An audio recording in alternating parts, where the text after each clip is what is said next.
Chief News anchor Kieran Gilbert has been in India for the Prime Minister's trade mission. While he was there, he sat down with the Resources Minister, Madeleine King, in Mumbai. Minister, thanks for your time.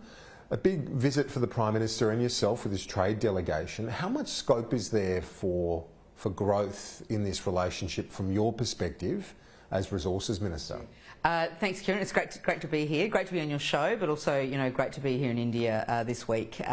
The growth potential of our trade relationship with India is enormous. They're our sixth largest trading partner, a population of over 1 billion people, soon going to be the third world's largest economy. So a remarkable opportunity for Australian trade in so many ways, but in resources, the thing I'm really focused on, along with Minister Joshi, the minister here in India, is critical minerals. It's how we make the most of our natural endowment in Australia and work with like-minded partners. India is a vast, vibrant democracy, part of the Quad grouping, so a natural fit when it comes to working together on the extraction and processing of critical minerals. And when we talk about that, let's just explain to viewers, critical minerals, we're talking about not just lithium, so lithium is one of them in batteries and so on, but there are many others, dozens of rare earths and critical minerals that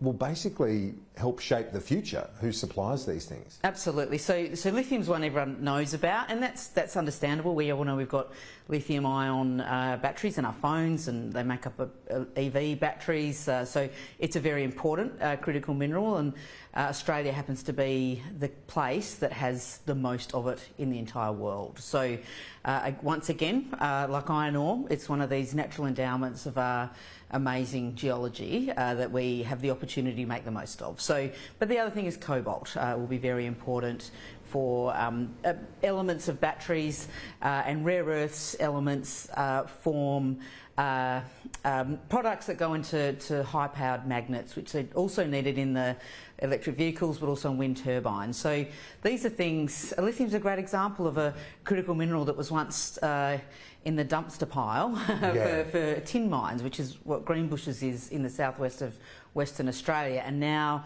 we go through these tailings, we find things that once weren't valuable, but now it's the thing the world not only wants but needs to get to a net zero position. So yeah, that's part of that net zero commitment. So things like, as you said, wind turbines and other elements like that. But then if we upscale our goal here and not just dig out the resource but take it further up the production line, that too can be lucrative. How much are you focused on that?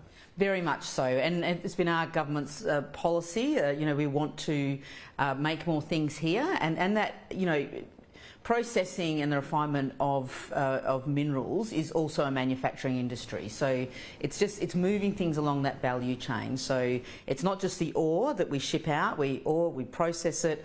We do cracking and leaching or other processes that get us further along the line. But then there's further along the line from that to precursor materials for batteries. So there's a lot of steps in a process to build a battery, and we don't do many of them at all, and that's what we need to do. Concentrate on the extraction, which we're very good at and have been very good at for centuries, the extraction of minerals and other products, and we're good at the processing. We need to go further along that value line. But in terms of that extraction though, there's still work to do, isn't there? And I believe Geoscience Australia's got a fair bit of work to do in terms of finding out where the supplies, the stores of this stuff is, because we don't know how lucrative it could be for this country. Well, Geoscience Australia have been working on this for a significant amount of time. They're probably ahead of the game than most of us in terms of what they look for. They're indiscriminate with their exploration. They look for anything, and when it becomes of value, they look even further. And now, obviously, critical minerals is a really important part of their what we call pre-competitive exploration work, which identifies potential, and then private companies come in and dig a little bit deeper, do a bit more exploration to find the actual important commercially viable part of that deposit. You touched on it before though, that India is a key member of the Quad and ally. So it's different to China, which to this point has had a stranglehold in this space. China was ahead of the game, wasn't it, when it comes to critical minerals? But others like Japan, like India, are looking for a supply not from China.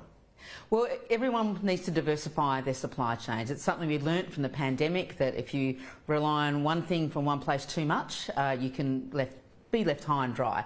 Same goes for critical minerals, and because it will be imperative for a net zero world, and that means it's part of the renewable mix. Like, we need these minerals to go into all the things we need for a decarbonised world. For decarbonised, yeah. Fine, and that's part of the vision that Modi has, and obviously your government. Yeah. But at the moment, coal is still the largest, and by a long way, export to India from Australia, isn't it? And my understanding is that during the week at that forum that you attended with CEOs, the message from the Indian membership at that discussion was, we will need that. Yeah. For the foreseeable future, your coal. Yeah, and I've really been very consistent. Each country has to choose its own pathway to net zero emissions. It's got different conditions. We have a relatively low population. Here in India, you know, there's a billion or more people, and many of them still live in situations of energy poverty. They're not even on the grid. Many also don't have access to safe cooking fuels. So, you know, the Indian government rightly wants to make their life better, and that will depend upon some of the fossil fuels we export. Equally, the Indian government is really committed to moving the whole economy to a decarbonised state. They've got a commitment for 500 megawatts of renewable energy by 2030. For a country like India, that is an astounding ambition, but I've been in meetings this week in India where everyone is putting their shoulder to the wheel to achieve it. So, you know, it would be wrong of us to deny countries like India the energy sources they need to keep their people safe, keep their people able to cook safely, able to have the lifestyle we're accustomed to. Well, and there were business representatives from Australia representing a market cap of around $900 billion. So it was a big delegation that we sent. Rio Tinto, BHP, Twiggy Forrest among them.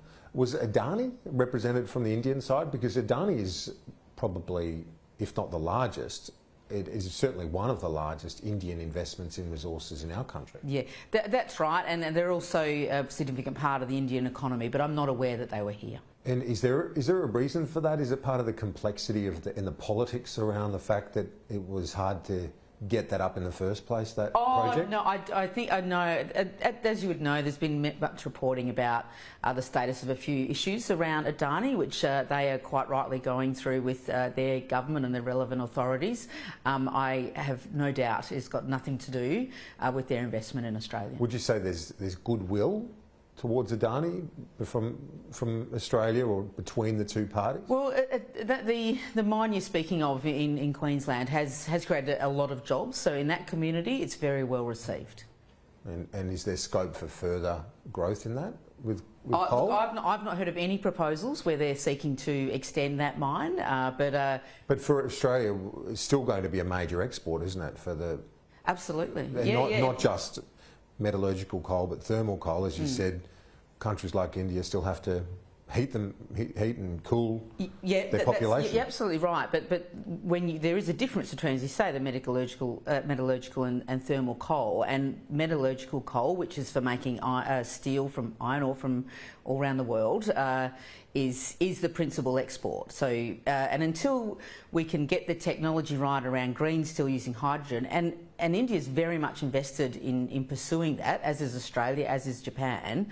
That is the way you make steel to build cities. Thermal coal is a very small proportion of the imports of coal to India, and they're seeking to change their mix. That increase in renewables, also a change in the use of gas, is a lower emitting, still a fossil fuel, but a lower emitting hydrocarbon source. Resources Minister Madeleine King, I very much appreciate your time here in Mumbai. Thanks. Oh, pleasure, Kieran. Good to see you.